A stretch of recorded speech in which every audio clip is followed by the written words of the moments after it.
Hallelujah. Ngaphandle lokuchitha isikhathi bazalwane ngiyacela ukudedela uPastor D angazi noma ngizolisho kahle nibazalwane ochibini. Amen. Ngixolela mengalipronounceanga kahle bazalwane ngixolela kakhulu umfundisi.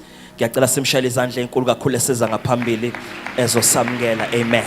Simshayele izandla ezinkulu kakhulu azafika ngaphambili bazalwane egameni lika Jesu. Amen. Asimshayele izandla uNkulunkulu.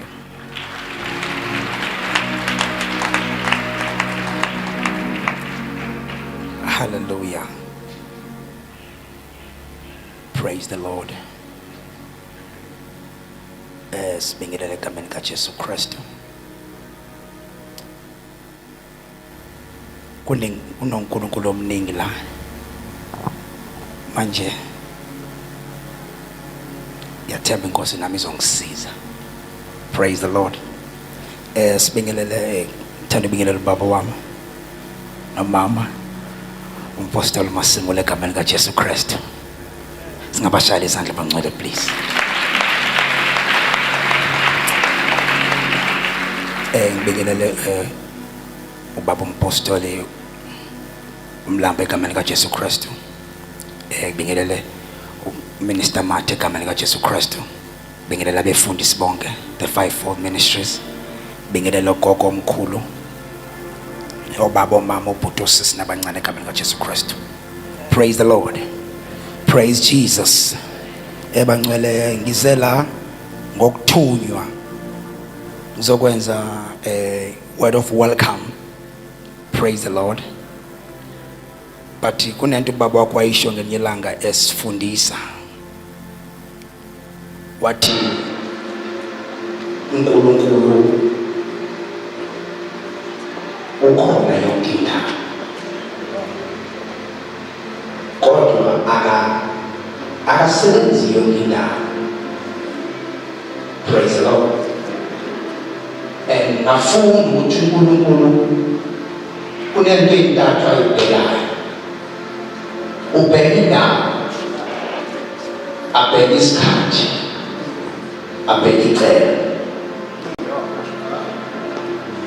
Ubheka icebo, abheka indawo, abheka isikhathi. Mhlawumbe usecebeni isikhathi yiso kodwa indawo asiyo. Mhlawumbe usecebeni indawo yini kodwa isikhathi sikafika. Jesus. Akanankinga umhlaba esukeni noma ungalibona izwi lakho uzowuthela. Noma ungabona ukuthi uNkulunkulu ngezwi lakho uthela ezwini lakho. Ubheke indawo, abheke isikhathi. Asebheke icebo. Hilamande lebrekosta mangindo shakandelas.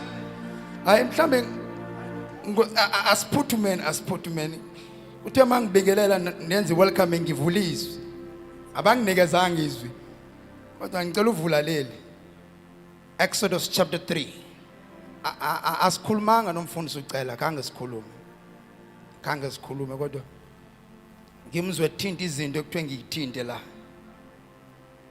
sengafunda ukuthi uNkulunkulu there is no coincidence but uNkulunkulu appearing is unknown. Kele bradosh tabashamand kimbanda sumba dadaso di babalaya libabando shando kudede mendo dosia bada imbandondo sandondo kondondo kotaba indendendendele zundelele mondo satalaba. Ay asiyeke cela sifunde mama suke cela sifunde izulu ngenxa yesikhathi sukela ku verse 1 izulu ngenxa yesikhathi. Ngicela ungifundela mama. Khona ngangifundela ngesizulu mhlawumbe. Yebo. uMose wayelusa izimvu zikaJeturo umkhwe wakhe. Yebo. Umpristi wakaMidiyani. Umpristi lo, umbingeleli. Yebo tata. Waziqhuba izimvu waya ngaphambili kwehlane. waze wafika entabeni kaNkulunkulu iHorebe. Wafika entabeni kaNkulunkulu. akekho umphoqile kodwa wafika Ya Jesus. entasanti wayifikela babefika nabanye kodwa wafika ngendlela ehlukile lo Hayi.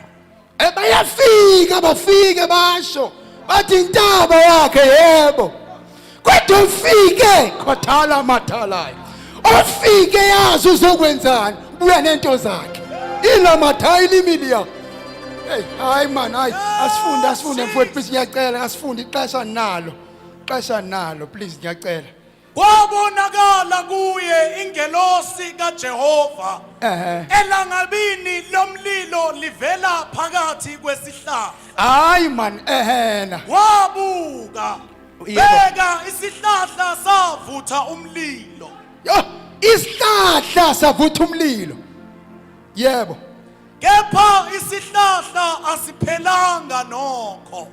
siyabonga ngicela ukufunda ngesixhosa hene sumande sumadashe ndimbende ndembele ndosi mandondose mandandase nimikushe nekhondo ver eto santa liba izela dadaso ndo ver ento mosai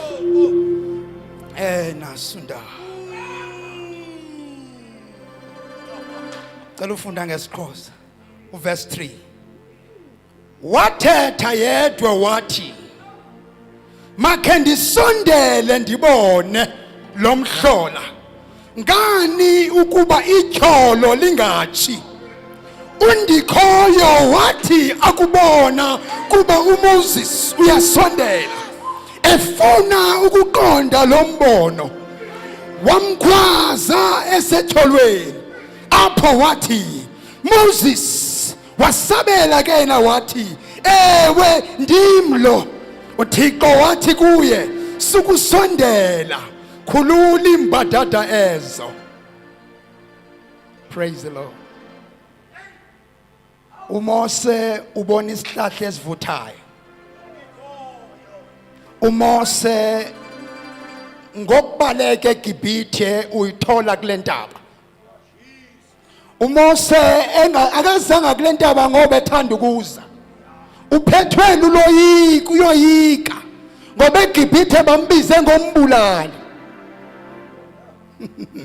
uMose ufika lana wolusa umhlambi noma imfuyo kaJethro kodwa into emohlulayo namhlanje mayifika kule ntaba isihlahla siyavutha kodwa sishi lithi izwi lenkosi wathi ukubona ukuthi siyavutha wathi khawuthi ndisondele ndibone ngoba enhlangu noma ehlane ziyavutha makushisa kodwa manje wehlulwa into ethi mayibuka lesi siyavutha naso kodwa sishi kuyasondelwa entweni kaNkulunkulu wonke ohlangene nenkosi akabuyele emuva efana bonke abasondela kuye bayehluka bonke abasondela kuye bayehluka uMose wasondela wathi uNkulunkulu ngikuzwile ukukhala kwabantu bami manje sendehlile buyele eGibhithe